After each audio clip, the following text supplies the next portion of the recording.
ჩვენ დავუბრუნდით პირდაპირ ეთერში. ჩვენს გადაცემაში არაერთხელ ყოლია უკვე ადამიანები, რომლებიც დაშავდნენ ამ ვითარებაში, ამ პროცესების განმავლობაში. ძალიან ბევრმა ადამიანმა საკუთარ თავზე ფიზიკურად იწვნია ის სისასტიკე, რომელსაც ეგრეთ წოდებული სამართალდამცავები ახორციელებენ მშვიდობიანი მოქალაქეების რეჟიმის მსხვერპლები, ჩვენ ასე ვეძახით ხოლმე. და ჩვენი ახლა ჩაგვერთება სტუმარი არის ერთ-ერთი მათგანი, რომელიც საკუთარ თავზე გამოცადა თუ რას ნიშნავს სისასტიკე, რომელსაც ეგრეთ წოდებული სამართალდამცავები მშვიდობიანი მოქალაქეების მიმართ ახორციელებენ. ნათია ყავს ჩართვით, რომელსაც ქვეყნის დატოვება მოუწია. ის საკმაოდ აქტიური მოქალაქე იყო, იღებდა მონაწილეობას დემონსტრაციებში, მაგრამ უსაფრთხოების მიზნით მან დატოვა ქვეყანა. ნათია, მოგესალმებით. დიდი მადლობა, რომ ჩვენთან ერთად ხართ დღეს. რამდენადაც ვიცით, თქვენ არ ცხოვრობდით საქართველოში, დაბრუნდით და მაისიდან მოყოლებული, როდესაც რუსული კანონი შემოვიდა, ასე ვთქვათ, საქართველოში, ამ პერიოდიდან ჩაერთეთ ამ, ასე ვთქვათ, აქტიურ ბრძოლაში, ამ ყველაფერთან. წელი ვცხოვრობდი ავსტრიაში, აქედან გამომდინარე აქტიურად ვერ ვიღებდი მონაწილეობას სხვა დროს. მაგრამ მაისიდან მოყოლებული კი ჩართული ვარ ჩემს მეგობრებთან ერთად, ყოველთვის იქ ვდგავარ, ყოველთვის ეპიცენტრში ვდგავარ და ამ შემთხვევაშიც მოგვიწია არჩევნების მერე. რადგან ნახეთ, როგორ სამარცხვინოდ გაგრძელდა არჩევნები და მოიპარეს ჩვენი ხმები. ჩემს მეგობრებთან ერთად პირველივე დღიდან ვდგავარ წინა ხაზზე. არაერთხელ ჩაგვიგდეს გაზი ფეხებთან, არაერთხელ შევასხეს სპრეი, არაერთხელ მოგვაყენეს შაურაწყობა, მაგრამ მაგ დღეს რაც მოხდა იყო ჩემთვის საშინელი კოშმარი, იმიტომ რომ ვერასდროს ვერ წარმოვიდგენდი, რომ ეს რაღაც გადაგვხდებოდა. 2 დეკემბერი თენდებოდა, 1 დეკემბრის ღამე იყო, ისევ ეპიცენტრში, ანუ წინა ხაზზე ბარიკადებთან ვიდექით, მე და ჩემი მეგობარი. ისროლეს გაზი, ხელი ჩავკიდეთ ერთმანეთს და წავედით ბესიკის ქუჩისკენ, რომ გავრიდებოდით, რადგან წინა გამოცდილებიდან ვიცოდით, რომ გაზი აქეთ ნაკლებად აღწევდა, ანუ ნელა ამოდიოდა და ვიფიქრეთ, რომ შენობას შევაფარებდით თავს. რაღაც მომენტში უკან რომ მოვიხედეთ, აი მართლა ფილმის კადრს გავდა ძალიან ბევრი შავებში ჩაცმული ადამიანი, როგორ მორბის ჩვენსკენ. ამის მიესეჩ გავიაზრე, რომ ძალიან დიდ საფრთხეში ვიყავით, ხელი მოვკიდეთ ჩემს მეგობარს და გავიქეცით. მაგრამ მხოლოდ კიბერბომბე მიღწევა მოახერხეთ, ჩვენს წინ გარბოდნენ ბიჭები და ვიფიქრეთ, რომ რადგან გოგოები ვიყავით, ისე სასტიკად არ გვცემდნენ და არ გაგვისწორდებოდნენ როგორც მათ და ამ გზით ცოტა მაინც შევაფერხებდით, მაგრამ ძალიან შევწდით. როგორც კი დაგვინახეს, დაიწყეს გინება, საშინელი სიტყვებით ჩვენი მოხსენიება. მიუხედავად იმის, რომ არაფერი არ გვითქვა, არც ხელი არ შეგვიშლია. კიბებთან ვიდექით, ჩემმა მეგობარმა იფიქრა, რომ ვიდეოს გადაიღებდა და ამაზე საშინელად გაღიზიანდნენ, ტელეფონი წაართვეს, ძირს დააგდეს.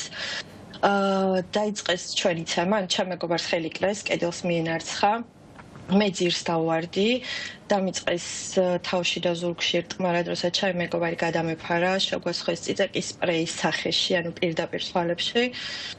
არ ვიცი, ეგ რამდენიმე წუთი ალბათ ჩემი მეხსიერებიდან არასდროს არ ამოვა. დაგვიმტვრიეს ყველაფერი, რაც ვქონდა, ჩანთაც კი დამიხიეს, ჩემი თმის ამაგრიც კი ყველაფერი აბსოლუტურად გაგვინადგურეს, რაც ვქონდა და პლუს დაიღეს ჩემი მეგობრის ტელეფონიც, რომელიც რა თქმა უნდა არ დაბრუნდა და მათთან იქნება. ნათია, თქვენ წახვედით, დატოვეთ ქვეყანა და საინტერესო არის მიზეზი ქვეყნის დატოვების. რა იყო, რაზე წოლა იყო, რატომ გადაწყვიტეთ, რომ ისევ დაბრუნებულიყავით საზღვარგარეთ? კი ბატონო, გეტყვით აუცილებლად. ამ ამბის შემდეგ, რა თქმა უნდა, შიში არ გაგვჩენია, ამაზე გადაცემაშიც ვისაუბრეთ. 2 დღეში როგორც კი ცოტა უკეთესად ვიგრძენით თავი, ისევ აქციაზე გამოვედით. მაგრამ მერე დაიწყო მომდიოდა სისტემატურად შეტყობინებები სოციალურ ქსელში, მე მუქრებოდნენ როგორც ჩემი დაშავებით და სიცოცხლის ხელყოფით, ისე ჩემი ოჯახის წევრების. თავიდან ამაზე რეაქცია არ მქონდა, იმიტომ რომ ვიცი, როგორც ცდილობენ ადამიანების დაშინებას. ბოლოს იყო ადამიანი, რომელმაც ჩემი შვილის ფოტო ჩამიგდო და 4 წლის შვილი მყავს და ჩემი შვილიც დამემუქრა. აგრეთვე იყო ზარი ერთ-ერთი ნაცნობი ადამიანისგან, რომელიც დამემუქრა, რომ თუ არ გავჩერდებოდი და აქციაზე კიდე გამოვჩნდებოდი, აუცილებლად მიპოვნიდა და იცოდა, სადაც ვიყავი. ეს ეწოლა გაგრძელდა დაახლოებით 1 კვირა და ანუ როცა მე მეხებოდა მაშინ ამში ვუმკლავდებოდი, მაგრამ როცა ჩემ შვილს შეეხო უკვე მივხვდი ნათია უკაცრავად ვინ იყო ის ანუ ალბათ კონკრეტულად სახელი და გვარიც იცით იმ ადამიანის ვინც გირეკავდათ და გემუქრებოდათ და 1 კვირა გრძელდებოდაო თქვენ ამბობთ ამ 1 კვირის განმავლობაში მიიღეთ რაიმე ზომა ვთქვათ შეატყობინეთ ამის შესახებ ვინმეს აცნობეთ რომ დაგხმარებოდნენ თუ რა გააკეთეთ ანუ სამართალდამცავებთან ამაზე ვერ განვაცხადებდი, იმიტომ რომ ბოლოდროინდელმა მოვლენებმა გვაჩვენა, რომ ჩვენი მეგობრები კი არა, ჩვენი მტრები არიან და განსაკუთრებით როცა აქციებზე ვდგავართ, არანაირი სოლიდარობა ჩვენს მიმართ არ აქვს. სხვა დროსაც მქონია სამართალდამცავებთან შეხება და არასდროს არ მიმიღია მათგან დახმარება სამწუხაროდ. ისეთი როგორც მე მჭირდებოდა. ამის შესახებ იცი რა თქმა უნდა ჩემო მეგობრებმა, ჩემო ოჯახის წევრებმა, მაგრამ ზომები არ მიმიღია, იმიტომ რომ იმედი არ მქონია, რომ რამე შედეგს გამოიღებდა. და ნათი ეს ადამიანი ვინც დაგიკავშირდათ, რომელსაც იცნობთ, რაიმე კავშირი აქვს ან სამართალდამცავ ორგანოებთან, ან ხელისუფლებასთან? აქვს სამართალდამცავებთან კავშირი. ვიტყვი იმასაც, რომ მისი შვილი არის ახლა ციხეში, რომელიც მგონია, რომ ძალიან საჭირო პიროვნება ახლა ჩვენი ხელისუფლებისთვის და ალბათ მიიღო ის დაპირება, რომ ციხიდან გამოუშვებდნენ თუ დაეხმარებოდა, იმიტომ რომ ვიცი, რომ წლებია მათთან თანამშრომლობს და მათ დავალებებს ასრულებს. იცით რა, არა მარტო გამოშვების დაპირება, შეიძლება პირიქით მუქარაც მიიღო, რომ თუ მისი შვილი ციხეში იმყოფება, მას არ ელოდება იქ კარგი დღეები. ამიტომ ეს მეორე ვერსიაც შეიძლება იყოს განხილული. ნამდვილად. მაგრამ ეს ადამიანი ნამდვილად ცდილობს, რომ რაღაც გავლენა იქონიოს. ხო, ნათი, რასაც თქვენ აცხადოთ პირდაპირ ეთერში, პირდაპირ საფუძველია იმისა, რომ წესიერ ქვეყანაში წესიერმა საგამოძიებო მოქმედებმა ზომები მიიღო, მიუხედავად იმისა, თქვენ მათ მიმართავთ თუ არა საგამოძიებო ორგანოებს, იმიტომ რომ აქ პირდაპირ იკვეთება დანაშაული, რომელსაც რეაგირება სჭირდება, მაგრამ და იმედია, რომ ეს დროც დადგება აუცილებლად. მე უბრალოდ მაინტერესებს, ნათია, თქვენ ამბობთ, რომ უკვე დიდი ხანია ხო, რაც ავსტრიაში ცხოვრობთ. აი საერთაშორისო მხარდაჭერა საინტერესოა ადამიანის უფლებების კუთხით. თუ გიცდიათ მანდ ვთქვათ, რომ რაღაცნაირად გეპოვათ სამართალი და საერთაშორისო მხარდაჭერა თუ არის ავსტრიაში, თუ არსებობს მსგავსი რამ. მე ავსტრიაში არ დაუბრუნებულ არ სხვა ქვეყანაში დაუბრუნდი ამ ეტაპზე ავსტრიაში ვსწავლობდი, ბოლო წლები იქ ვიყავი და შედარება რომ გავაკეთო ერთადერთხელ დამჭირდა ავსტრიაში სამართალდამცავების დახმარება. და იმდენად დიდი მხარდაჭერა მივიღე, ვერასდროს რო ვერ წარმოვიდგენდი, უცხო ქვეყნის მოქალაქეს თუ ეს დამეხმარებოდნენ და ჩემს ქვეყანაში როცა დამჭირდა და როცა მივმართე წელიწად ნახევარია უკვე ჩემი საქმე თაროზე არის შემოდებული და არანაირი განვითარება არ აქვს. ხო, შესაბამისად თქვენ ნათია, თქვენ იქ მარტო არ იყავით, მეგობრებთან ერთად იყავით, მათ მიმართაც თუ ხორციელდებოდა მსგავსი ტიპის დაშინება და სად არიან ახლა ეს ადამიანები, ყველა ესე ქვეყნიდან ვერ მოახერხებდა ალბათ წასვლას და. ჩემს მეგობარსაც მოსდიოდა შეტყობინებები, დაურეკეს კიდეც და დაიბარეს. და ამაზე ალბათ თვითონ ისაუბრებს. ნათია, რაც დატოვეთ ქვეყანა, ამის მერე გაწყდა კონტაქტი ამ მოძალადეებთან, ანუ მათ აღარ შეგხმიანებიან და დაკმაყოფილდნენ იმას, რომ თქვენ წახვედით ქვეყნიდან, თუ გრძელდებოდა რაღაც პერიოდი. რამდენად იციან, რომ წავედი ქვეყნიდან, ალბათ იციან, მე ყოველ შემთხვევაში ამაზე განცხადება არ გამიკეთები, არ დამიპოსტავს, არ მithქვამს. მაგრამ ეს 2 დღე არის, რაც ჩამოვედით, არ მიმიღია არანაირი მუქარა. ნათია, ძალიან ძიმე არის, არ არის მარტივი ამ ყველაფრის გაძლება, ამ ყველაფრის გადატანა, მით უმეტეს, როდესაც შენ შვილს ეხება ყველაფერი რაღაცნაირად თითქოს მთავრდება, მაგრამ მერე დგება ხოლმე მომენტი, ჯერ ალბათ ძალიან ცოტა დრო არის, 2 დღეაო ამბობთ, ხო, რაც დატოვეთ ქვეყანა და მანდ ხართ. როგორ აპირებთ გაგრძელებას, რა შეგრძნებებით ხართ და რა არის ამ ეტაპზე ყველაზე მნიშვნელოვანი, იმიტომ რომ დღეს ძალიან ბევრი ადამიანი არის თქვენ მდგომარეობაში ამ ქვეყანაში. ჩემთვის ამ ეტაპზე ყველაზე მნიშვნელოვანი არის ის, რომ ჩემი შვილი იყოს უსაფრთხოდ და რაღაც მომენტში მგონია, რომ სისუსტე გამოვიჩინე ქვეყნიდან რომ წამოვედი, იმიტომ რომ ვიცი, რომ ბევრი ადამიანი არის ამ წნეხის ქვეშ. მაგრამ თან ვფიქრობ იმაზე, რომ ჩემი შვილია, რომელსაც ვჭირდები, რომ მეც უსაფრთხოდ ვიყო და თვითონაც უსაფრთხოდ იყოს. ამ ეტაპზე ჩემი გეგმა არის ის, რომ ცოტა ხნით დამშვიდდეთ, გავერიდოთ სიტუაციას და შევხედოთ, როგორ განვითარდება მოვლენები. მაგისთან მიხედვით ვიმოქმედებთ. ნათია, ამ გასული 2 დღის განმავლობაში დარწმუნებული ვარ ძალიან ახლოს აკვირდები რა ხდება ქვეყანაში, პროტესტი არის მზარდი და საინტერესოა გვერდიდან, სხვა ქვეყნიდან როგორ ჩანს მიმდინარე მოვლენები, როგორ შეაფასებდით, როგორ მიმდინარეობს ეს ყველაფერი იმ ადამიანის თვალით, რომელიც ახლა სხვა ქვეყნიდან უყურებს ამ ყველაფერს და ამის აქტიური მონაწილე იყო. ძალიან რთულია, პირველ რიგში აღნიშნავ ამას, ძალიან რთულია, როცა ამ ყველაფერს შორიდან უყურებ, როცა შენ თვითონ იქიდექი ამდენი დღის განმავლობაში.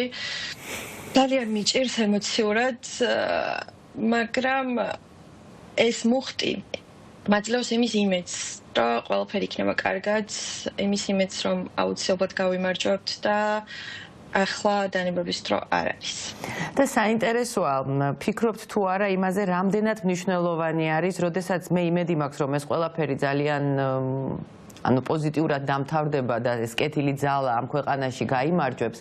არის თუ არა მნიშვნელოვანი, მე ისევ და ისევ ვიმეორებ, არ ვარ ადამიანი, რომელიცაც მიხარია, როდესაც ადამიანები ისჯებიან, მაგრამ აუცილებლად პასუხი უნდა აგონ ამ ადამიანებმა თავის საქციელზე, რომ ერთხელ და სამუდამოდ ამ ქვეყანაში დასრულდეს ეს, იმიტომ რომ როდესაც დანაშაულს ჩადიხარ, უნდა დაისაჯო, რომ ეს აღარ განმეორდეს შემდეგში. რამდენად მნიშვნელოვანია, რომ ამ ყველაფრის გამოძიება მოხდეს და ყველა ადამიანი, ვინც დღეს მოძალადია, ფარდა აეხადოს მათ და რაღაცნაირად მიეცემ პასუხისგებაში. აუცილებლად უკლებლივ ყველა ადამიანი უნდა დაისაჯოს, იმიტომ რომ ასეთი სისასტიკე მე ცხოვრებაში არ მინახავს, ფილმებშიც არ მინახავს, რაც მე იქ საკუთარი თვალით ვნახე. ადამიანებს არ უნდა ქონდეთ ამდენი უფლება ეგრეთ წოდებულ სამართალდამცავებს, რომლებიც სამართალდამრღვევები უფრო არიან. უკლებლივ ყველა უნდა დაისაჯოს და ეს არის ჩვენი ერთ-ერთი პირველი მოთხოვნაც. დაისაჯონ და ის ადამიანები, რომლებიც ახლა დაკავებულები არიან, ისინი უნდა გამოვიდნენ კიდევ აუცილებლად.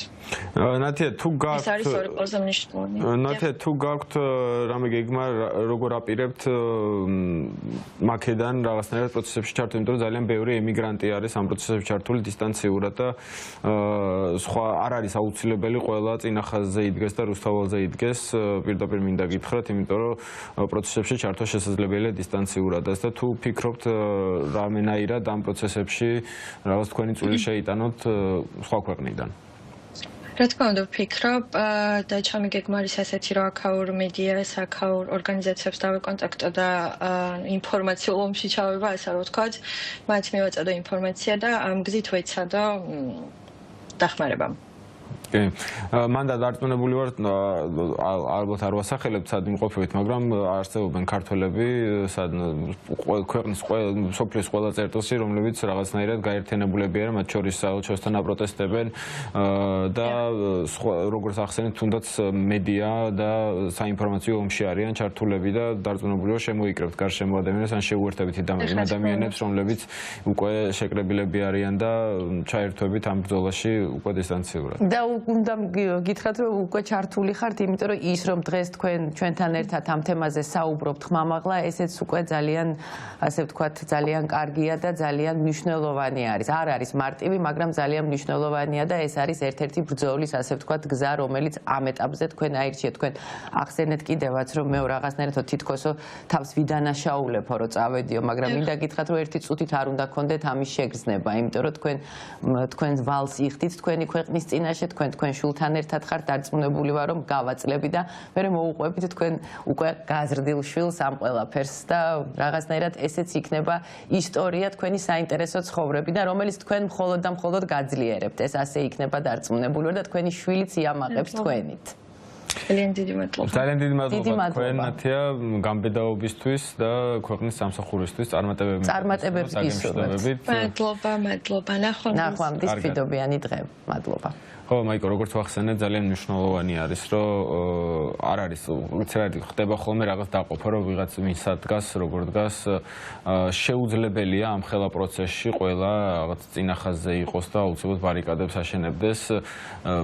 თანამდებობებით შემიძლია ვთქვა, რომ თითოეული ადამიანი, რომელიც ამ პროცესში არის ჩართული, მცირეოდენი წვლილი მაინც აქვს, არის თანაბრად მნიშვნელოვანი, იმიტომ რომ ის ადამიანები, რომლებიც წინახაზზე დგანან, ვერ იდგებოდნენ წინახაზზე, რო არა ზურგი, რომელსაც რომელიც მათ უმაგრდებათ იმ ადამიანების მეშვეობით, რომლებიც უკან დგანან, ან თუნდაც საინფორმაციო ომში არიან ჩართულები.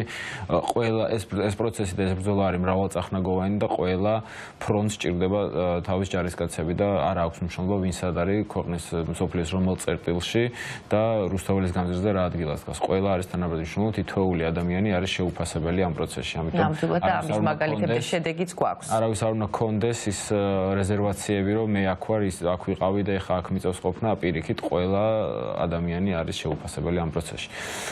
ჩვენ ხანმოკლე რეკლამაზე გავალთ და რეკლამის შემდეგ ვისაუბრებთ თუ რატომ და როგორ ებრძვიან ქართულ ენას რიგითი ახალი კანონი, რომელიც აბსოლუტურად ანგრევს. წარმომადგენლები, მე ვფიქრობ, ყველაზე კარგი ესე ვთქვათ სახელი არის არალეგიტიმური ხელისუფლების ამ შემთხვევაში და უკვე მარტო ჩვენ არ მიმართავთ მათ ასე საერთაშორისო ასპარეზებს, ძალიან ბევრი საერთაშორისო აქტორიც მათ უბრალოდ ქართული ეთნობის წარმომადგენლებად მოიხსენებენ და არა მინისტრებად და პრემიერ-მინისტრებად. ისინი არავის არ წარმოადგენენ გარდა საკუთარი პარტიისა და რომლებსაც არანაირ ტყუილს აღარ პატიობენ, იტყვიან ტყუილს და მოყვებათ ხოლმე მყისიერი რეაქცია მათ ტყუილზე. რაც ტვიტერზე რაც დაპოსტა გუშინ ირაკლი ყობახიძემ, მისივე პოსტს გაუჩნდა ესეთი პატარა ჩანაწერი, რომელზეც თვითონ ტვიტერმა, ექსმა დაუწერა, რომ აქ დეзинფორმაციას აქვს ადგილი და ესპანეთი, იტალია და რუმინეთი გამოეხმაურა ამას საპირისპირო განცხადებით, რაც იმაზე მიუთითებს, რომ ირაკლი ყობახიძემ მარტივი სწორედ უბრალოდ მოიტყუა ის, რაც დაწერა.